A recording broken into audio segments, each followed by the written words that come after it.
Green is the new gold. Our 18-hole Nicklaus design, award-winning golf course and clubhouse will leave you green with envy. We don't just say, we do. It's the Stain City way.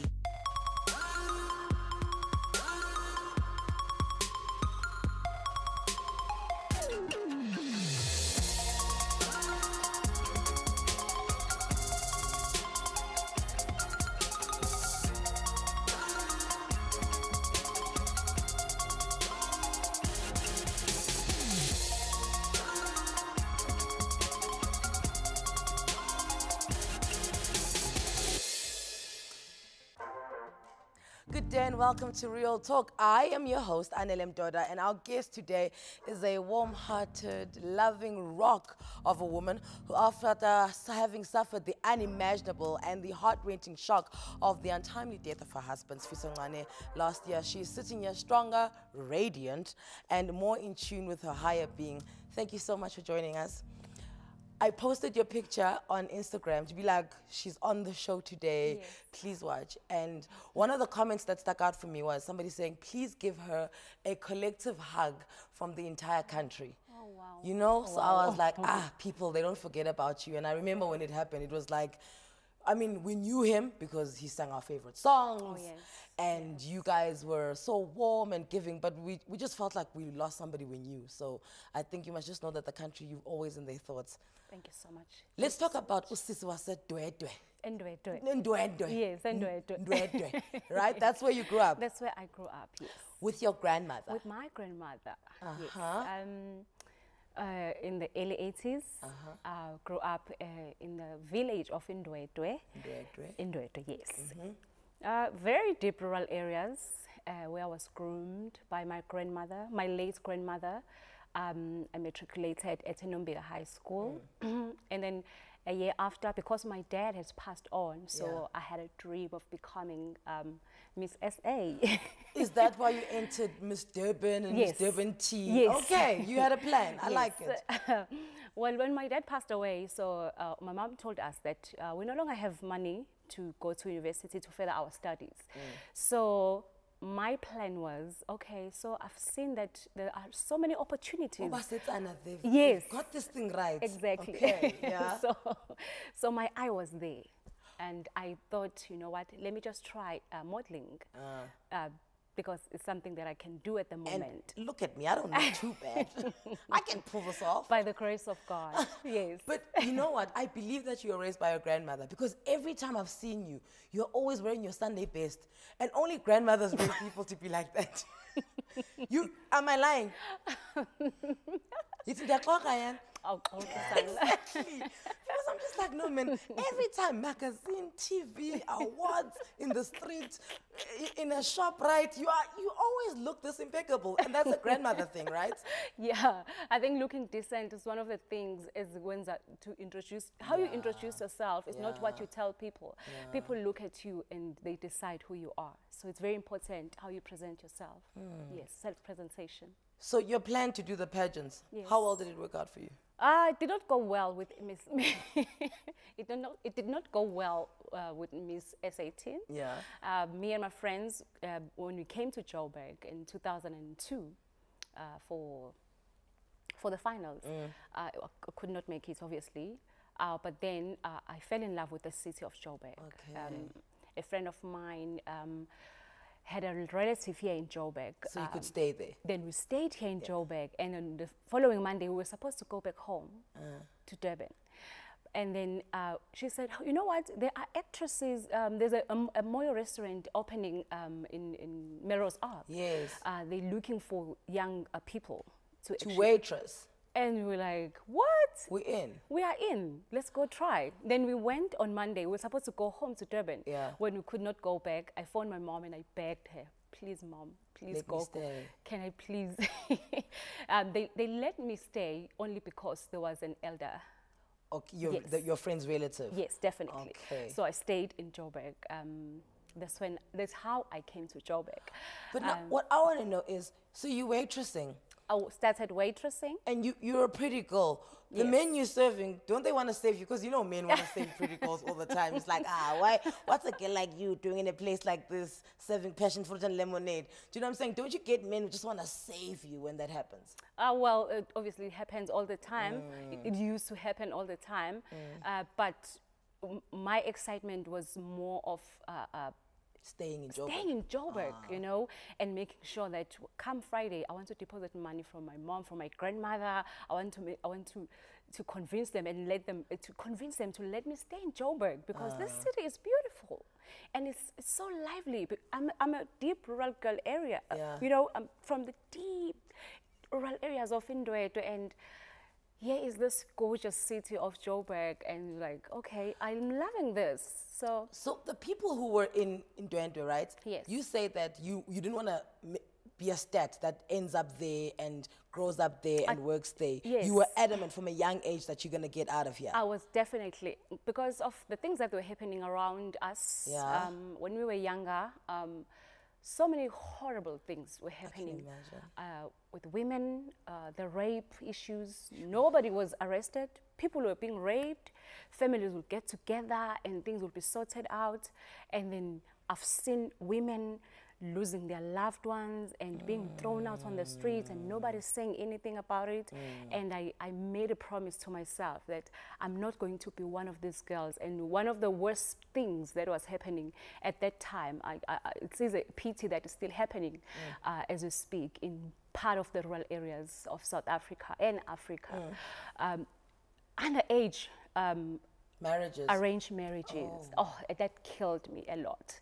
So I experienced it with my personal friends. So 2 of my friends were taken in front of my eyes through isiko called Ncwane. So I was so devastated. To me, up until today, I have not healed completely from that act or that event of Ncwane. So you knew that staying in Joburg would save you from all of that? I wanted to know. I wanted to make a better of myself. I wanted to grow as a woman, because I knew very well that my mom has told us that, well, no more varsity money, daddy is gone. So I wanted to work for the money.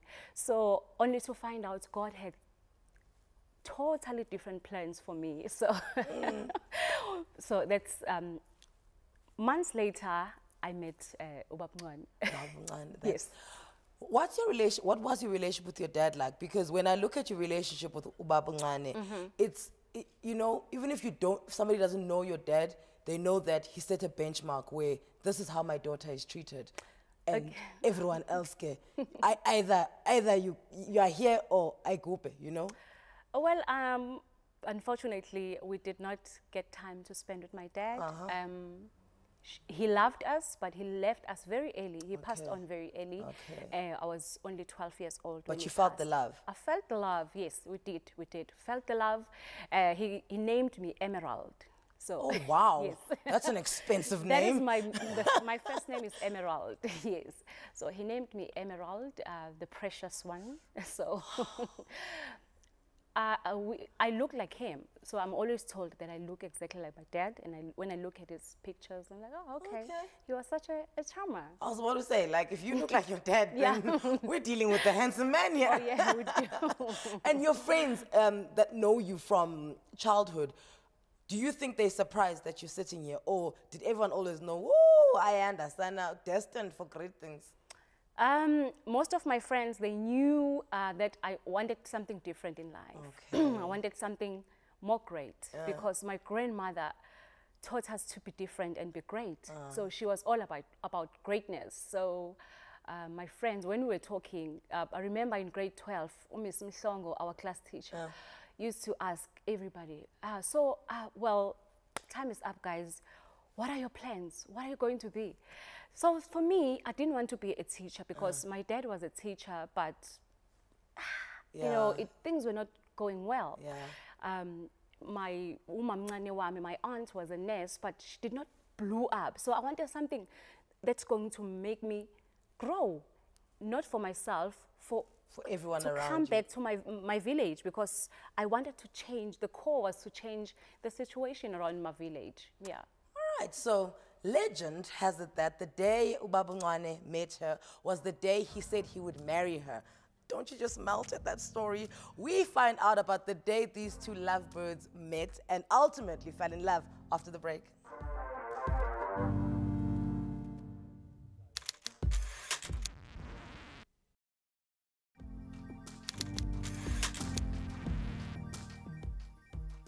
And welcome back to Real Talk with me, Anele. Today we're chatting with the lovely Ayanda Ncwane, and you agree that she's lovely. Apparently all you're saying on Twitter is beautiful. Hugs, hearts, hearts, hearts. Huh? Let's speak about the heart. So, Ubaba Ncwane, the first day he sees you, he's like, yo, I'm going to marry you. Yes, and I thought it was a joke. And I even told him, like, psh, no, it was a joke. Only to find out that it was love at first sight for him. For me, it was, it's just a boy that I met, you know. Obviously, we exchanged numbers in August 2002. Yes, so. So how does he ask you to, because I mean, sooner or later you realize, how? I'm serious. You're like, I'm serious, I'm fine. Oh, yes. How does he ask you to be his lady? Of course, with this husky tiny voice.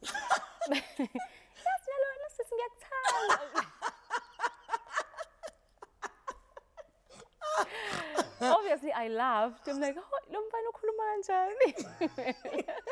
you know, and obviously, we kept on talking over the phone up until he charmed me with when he sang the song by Maxwell, This Woman's Work. He sang it exactly like Maxwell, and I was like, hey man, okay. Pray God you can call. Yes, so that was the day that I thought, wow, oh my gosh, he's kind of cute. Okay. Let me go out with him. There's something there. Yes. There's something there. Yes, so yeah. 2002, then you guys dated until 2007. Yes, we That's dated. 5 years. We dated, and a year after, well, I fell pregnant. Well, if you sang, I'd also forget the pills. And I fell pregnant the following year because I was ready to go to school. Unfortunately, the time I was ready to go to school, I fell pregnant. It was very tough with my mother having to go back home now that I'm pregnant. It was quite a very difficult time. But it's a true love story because you fell pregnant a year after you guys started dating. Yes. But you only got married 5 years later. So there we got married 5 years later. There wasn't this rush of, oh, you're pregnant. You know, what a scandal. They must get married. It was all within your time. No, unfortunately, with his career at that time, things were not going well. He was still at the bottom of his career. He was still starting, you know, with his career, his ministry at that time. And he grew in the ministry. He had to go try to grow himself, record companies. Well, he was trying there and there. Things were not moving the way, obviously, you'd want to move as a musician. But by the grace of God, at some point, he left the first company that he was recorded with, which was Zuz Mose at that time, and then he went to CCP EMI. Things got a little bit better. Yes, obviously. And then I got saved. That was 2006. I got saved, and that's when our life changed around, because it's amazing what a woman can be an influence in a partnership. Oh, yes. And in a relationship. Because then the man has to chase God to get to you. You know, when a woman doesn't know Christ, I'm not saying it cannot work, but with my husband's ministry, it was very important that God puts near him somebody who's godly, who's a fully unapologetic Christian, so that the ministry will grow. So I got saved in 2006, and when we got saved, obviously, things of the past we have to leave. Yes, unfortunately. I remember when I was calling at home, because my grandmother was so in love with my husband. He loved him so much. I was like, how? Ayanda, God, go, aslukene, but because we are now saved, so we don't see each other in that sense. Yes, but we are no longer you know, we don't do boyfriend, girlfriend stuff. We exist together, we're raising a child. And he also had repented at that time. So we fully went to Christ. And then I remember things were crumbling. At some point, I remember after we accepted Christ, we were staying in Jamestown. 10 months later, we could not afford rent and we were chased out. We were chased outside. And when we were chased outside, obviously, all our couches and with your furniture, the whole furniture, your toaster, girl. Yes. So we were just sitting like this, thinking about what's next. So one of the things that we look back and say, there is a God in heaven. Yes. So in the midst of that turmoil, in the midst of that storm, and the bottom, like literally, we were at the bottom. Yes. And he says, baby, yes, I'm like, oh, you can't ask to marry me. I remember it was February when he asked, when he proposed. Obviously, he could not afford the ring. He said, you know what, let's just get married. And you're thinking, how? But we don't have food. Yeah. Yeah. We talk about marriage. Marriage requires, so you're not even thinking the wedding now. You're just thinking marriage, like it requires a place to live. Exactly. Food, clothes, a job. And you said, I've asked God that I want to marry you, and then let's take it from there. And then, okay, we went to our pastor. We told him that he wants to marry me. He said, okay. Obviously, with him, it was like, oh, but son, with what? Obviously, inside. But he said it to himself. Yes. It was between him and God. He's like, hey. Okay, but it was February when he asked me, you asked to marry me, and then June 30, the same year, we got married. He bought his first car. Miraculously. That's how God works. Did you always call him Babngane? He loved it when I called him Babngane. What did he call you? Baby, no matter. Kim Kardashian. Oh yes, I remember this. Okay, yeah. Well, that was supposed to be our, you know, like your at home, your pillow talk exactly. name. So unfortunately, he forgot and he ended up. But he said, my wife is prettier than Kim Kardashian. And people are like, yeah, well, yes. He wished. No, he's right. Yeah. Okay, so. Yeah, so we got married in June 2007. And yeah.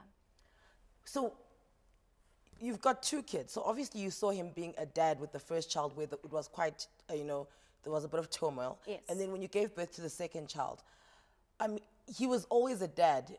How did you see him grow into the role of being a father? You know, because I mean, you were a girlfriend, then you were a wife, then you were always a mother as well. For him, the growth, how did you see him go from being just Sifiso to being Sifiso the father? He was really trying because he never had a father figure in his life. So, and at that time, he was still searching for his dad. Oh, wow. So there was a gap inside him. There was that space that everybody, including myself, we were not aware it's so huge up until 2010 when we finally found his father. By the grace of God, I thank God for 2 prophets who prophesied the name of his father, and then we found him in 2010. It was August again. August is your and month. I was born in August. So okay. Yes. So yeah. So did the relationship with his dad pick up? Did they make up? Did it make him a better person? Wow. It's when we were driving to Eastern Cape in 2010.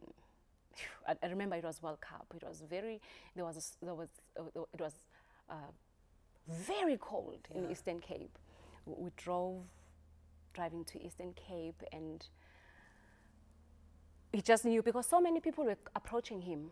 Saying, I'm your dad, yes, you know. But he will just know, no, he's taking chances. Another guy will come and say, I'm your dad, this, and you'll tell stories and you just know. Ayanda could feel it, this man is taking chances. Up until when we met my father-in-law, my younger son, Mawenza, when we were shown the address, the house, immediately my son, we came off the car. My son went straight. There were so many people. He went straight to him, and that's how we confirmed it was him. So it was just God's divine plan. Oh, wow. Yeah. Okay, that is a godly moment. Yeah. On the way, we talk about the rise and the rise of the Ncwanes. You want to come back? That is insane. Yeah.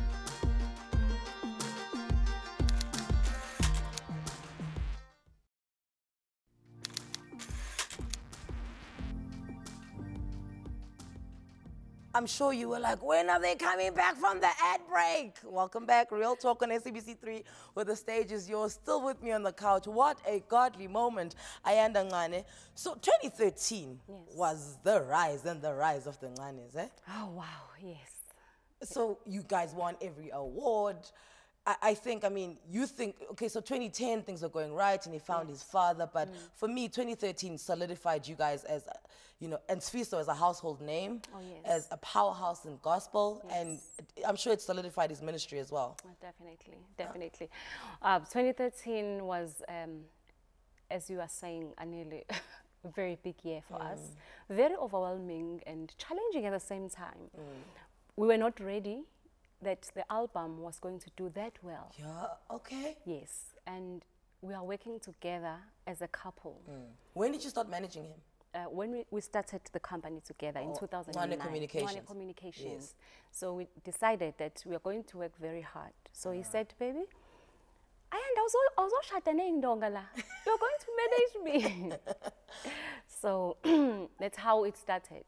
I didn't know anything about artist management then, so I had to learn. I had to find information, get to know about copyright, get to know about certain things, how to get him, you know, from level to level. So, and did it not put a strain in your relationship? I mean, you're working and then you met. It did at first. It was very, very difficult because at home, my husband is a typical, you can say closer, but he's a typical Zulu man. Yeah, Xhosa Zulu man, same thing. Xhosa Zulu man.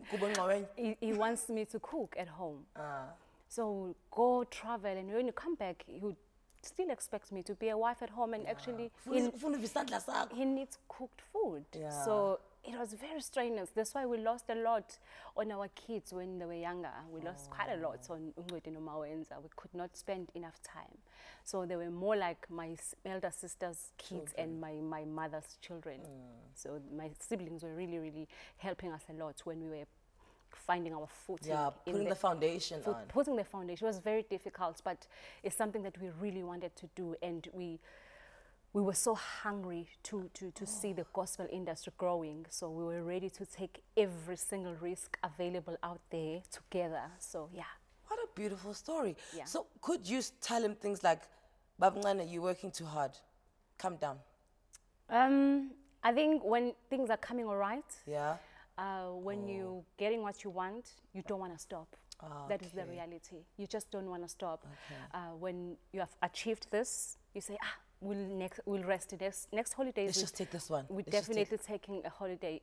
But come next holiday, you're like, you look at what you've achieved and you say, I want to do better than that. All right. So it was that race for us. We wanted to grow and grow and grow together.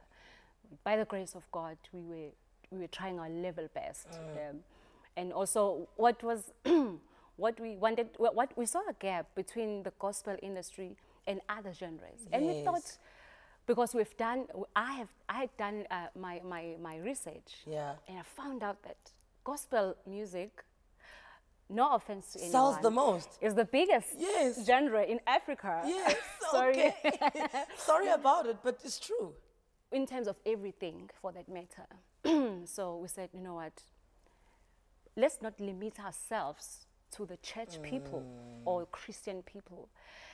Let us find ways of crossing genres, you know. That's when we started approaching big events. To say, I would call and say a jazz festival. I would call the organizers and say, I'm managing Baba Ncwane and I need him to be featured on this event.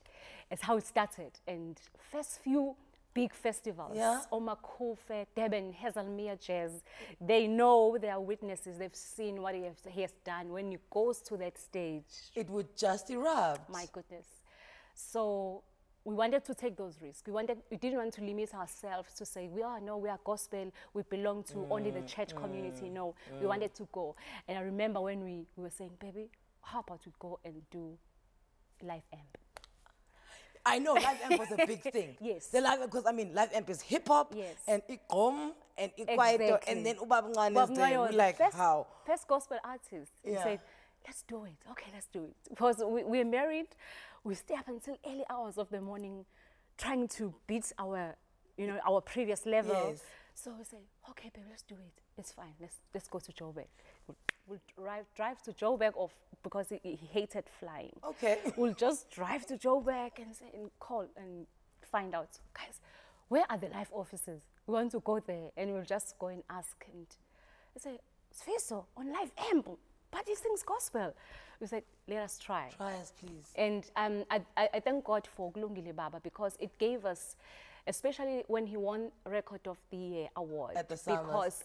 Because that is when gospel industry was taken, I'm not saying it was not taken serious before, but it opens people's eyes that if a gospel song could be nominated in the biggest category in the country and actually won, it means, okay, there's something, this gospel thing is icon. The popularity needs to match the sales. The sales, exactly what you're saying.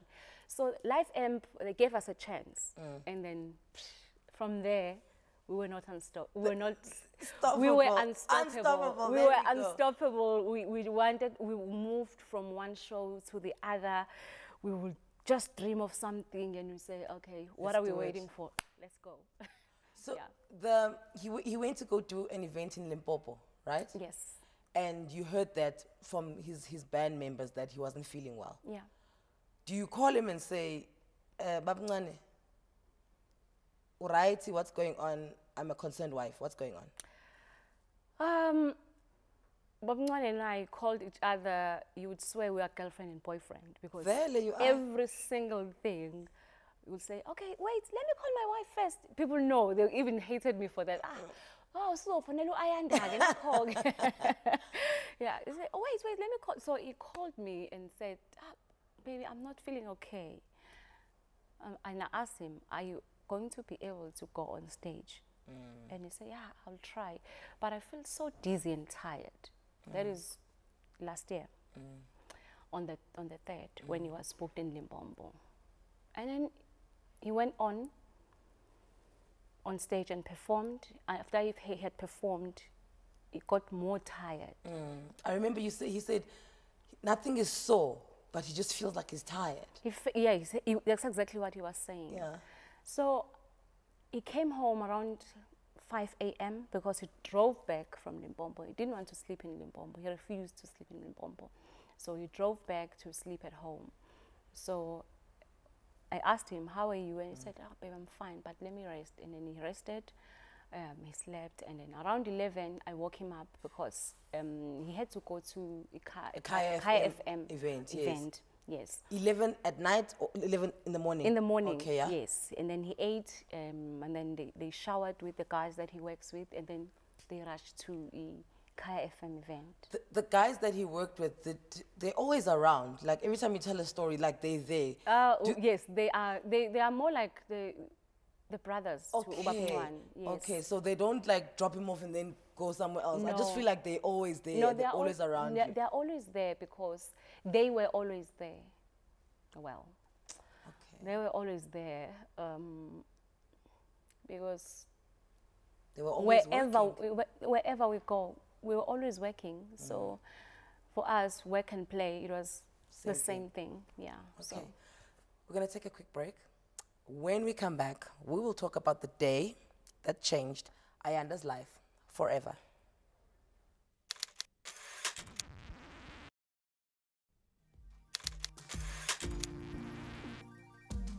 Hello and welcome back. If you've just tuned in, I'm chatting to Ayanda Ncwane, widow of the late gospel great Sifiso Ncwane. Thank you so much for all your tweets of encouragement and love. I must mention one. At Faith M says, Ayanda, man, you're gonna make me bend my pots, man. I can't look away from you. So you say on the day he was supposed to go to a Kaya FM event, and he collapsed in the bathroom. And then when he went to a Kaya FM event, he phoned me again when they at the venue. Yeah. He said, "Baby, I'm not feeling well. Please call the organizer. Tell him, ask for them to excuse me because I don't think I'll be able to perform." And then I immediately called the organizers and I asked to excuse him. So they immediately sent the paramedics to his car, and then he was checked and said, okay, no, he looks exhausted. And then they asked him, where have you been? And he said, I've been touring almost every day for the past 2 weeks. And then they said to him, okay, it's fine. You look exhausted. Okay. You can go. You can go home. And then when he got home, he was fine. Because when he got home, I remember I was holding my bag ready for us to go to the doctor. To the hospital. To the hospital. Yeah. It was a Sunday. And he said to me, baby, no, it's fine. It's Sunday anyway. What will they do to me? Let's just wait for our doctor. And then I'll go see my doctor tomorrow morning. Because there's no pain anywhere in my body. That's a thing. I'm just exhausted. I'm tired. I'm feeling so tired. All I need is some rest. If you could just allow me to rest. You know, he kept on saying the rest. I want to rest. It only comes after he has passed on that, hi man, this rest was... Eternally. What rest did he mean? Yeah. When he kept on saying, baby, I need rest. I need to rest. I'm tired. And then we were sitting watching TV Sunday afternoon, very lazy Sunday.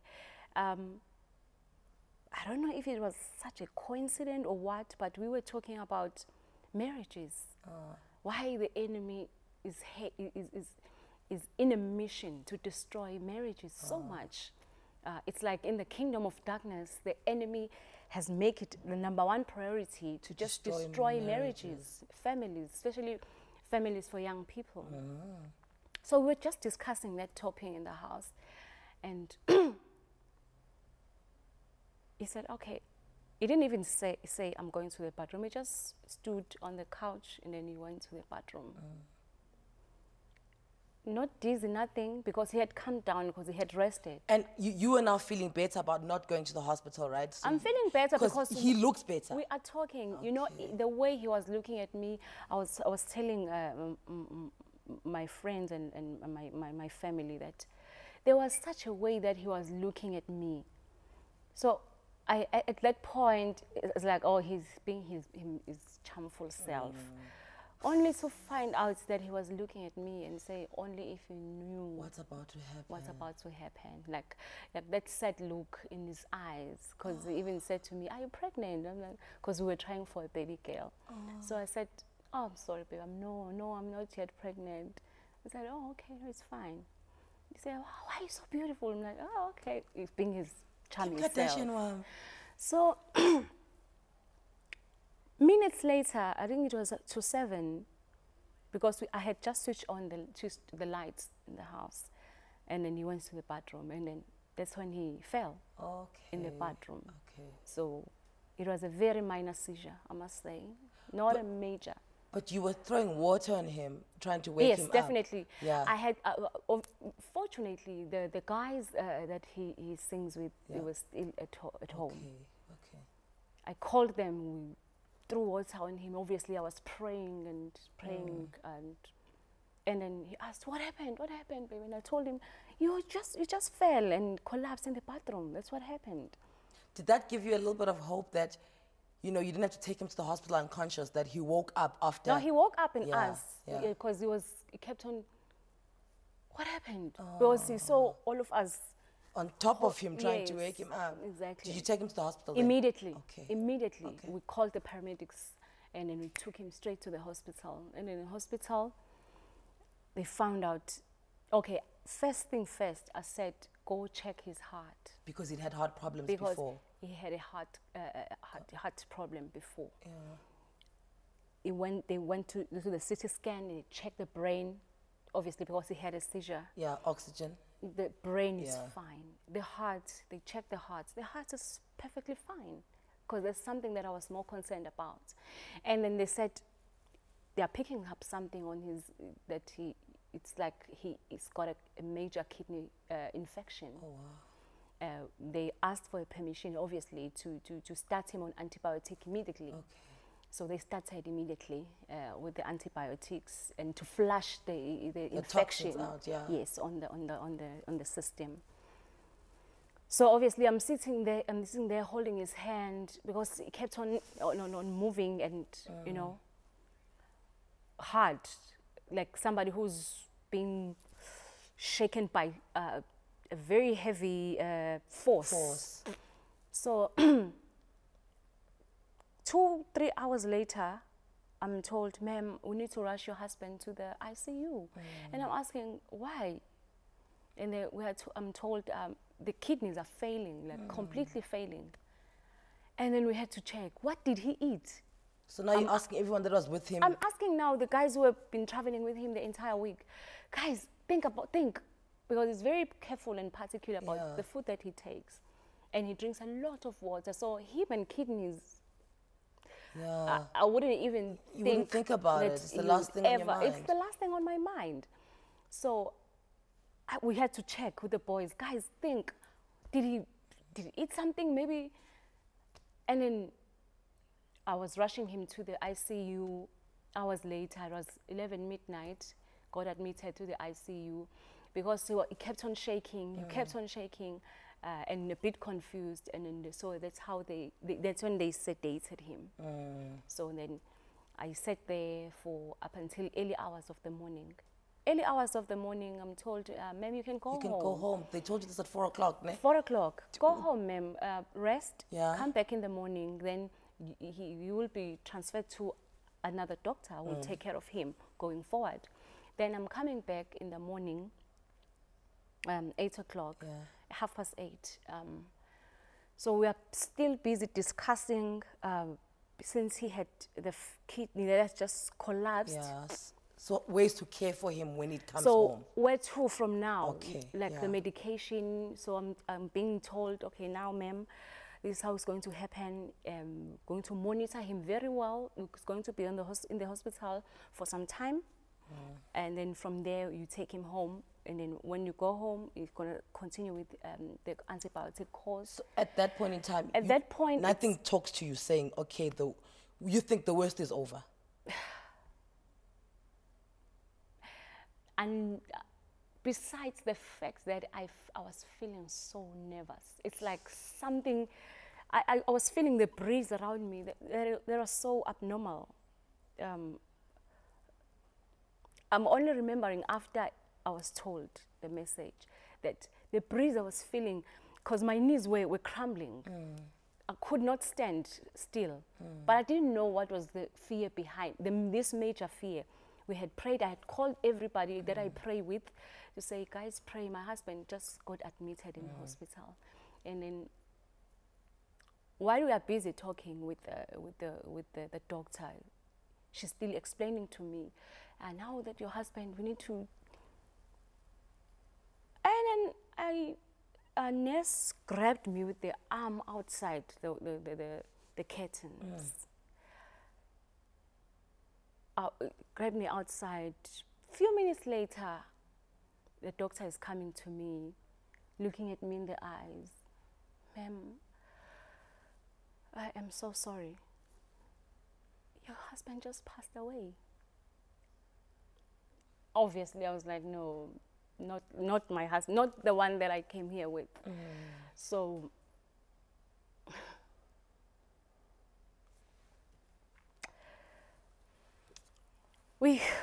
I came back. I asked him, baby. I said to the nurses, no, give me time. It cannot die, not now. I held his hand. Baby, wake up, please. You cannot just die, not now. Minutes later, when they are confirming that he is really gone, obviously there were black nurses there. They love him. And they could not hold themselves. They were crying. So when I saw the nurses crying, I was like, so it's true. Obviously, I'm trying to wake him up now. Praying. Baby, stand. I called God. God, if it's you that I serve every day, that I pray to every day, you're not going to do this to us. Not now. Why, my husband? What happened? Where are you, God? I screamed and I shouted, and obviously I'm shouting at God, God, please, you are the God of miracles. I called him by every name that you think of, everything that was coming in my mind. And God, remember, he has a lot to do in this world. He cannot just die. I'm begging him, baby, wake up. What about the children? You still want us to have a girl? Please wake up. I kept on begging him.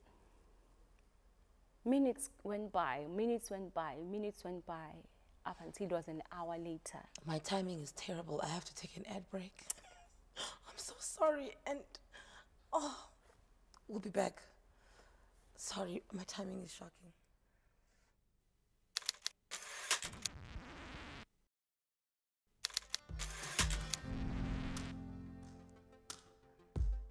And we're back with Ayanda Ncwane for the last time today. I know this could continue for hours, but sadly we are limited by time. So on that day, right, do you remember, because I know when you lose someone, it's very quiet, right? Yeah. Everything just goes quiet. Did that moment happen for you? It became so blurry. It's like people are far. Only people are telling me what I was doing on that day. They're only telling me now, with your Ayanda, everything just turned upside down in the hospital, because we were begging you to let go hours later, because I needed to make sure that I'm a Christian, remember? So I need to make sure that, is it for real? Has God decided that my husband's journey is ending now? So they had to pull me away, because I could not let go of his body, you know, to go to the mortuary. It was the hardest thing ever. It was more like I could just start again and do something, but unfortunately I had to let him go, because it was hours later and I could feel his body was getting cold and stiff. Yeah. So when you live in your daily life, right, because this was 4 months ago, so it's still very raw, yeah. What triggers him? Like, is it a smell? Is it his favorite food? Is it his favorite song?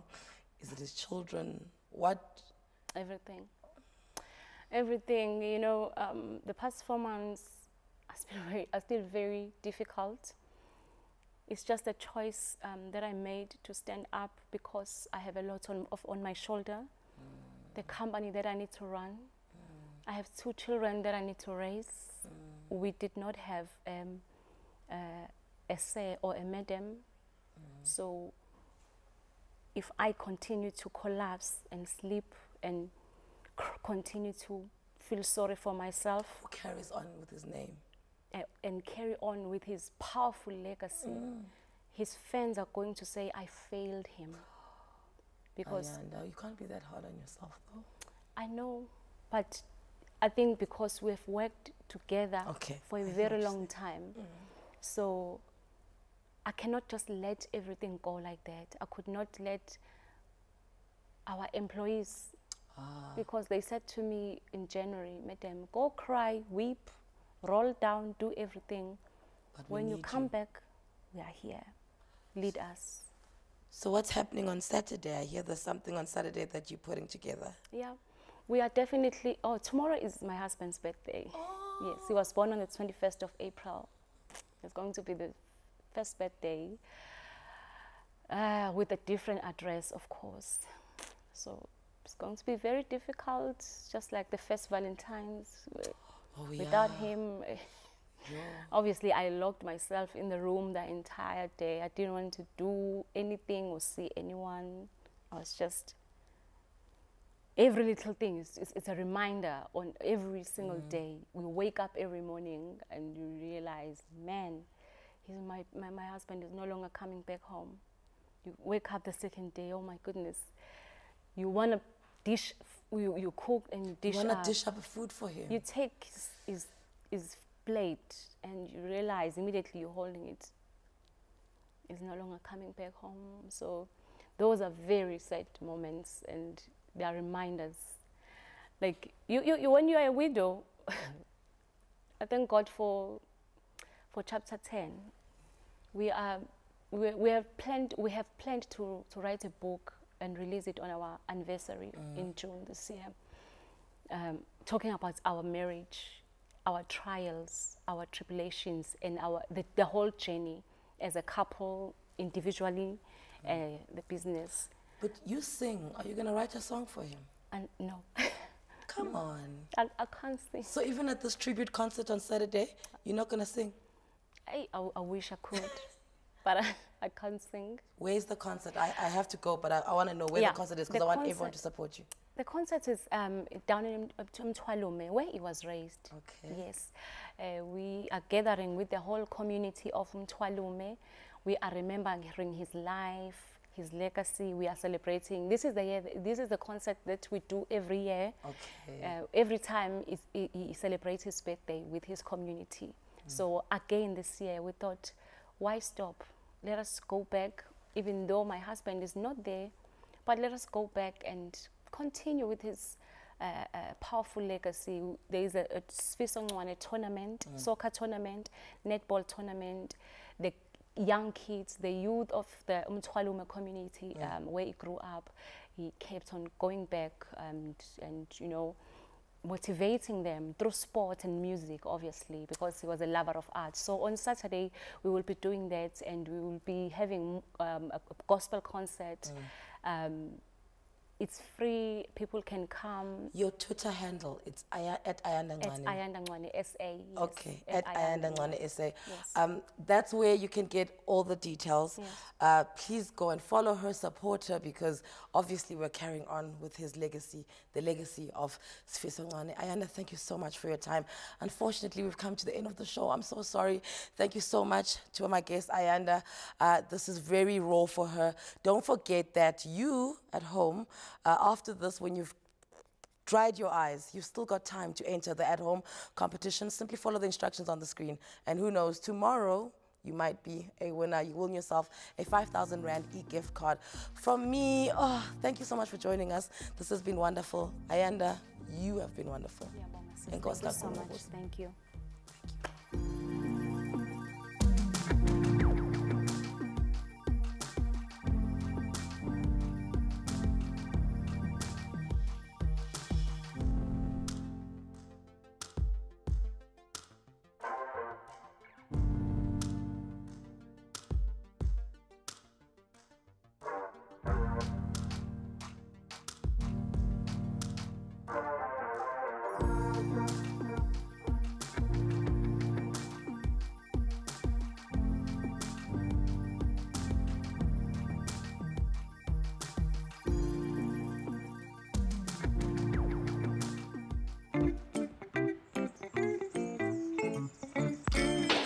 That's cheeky.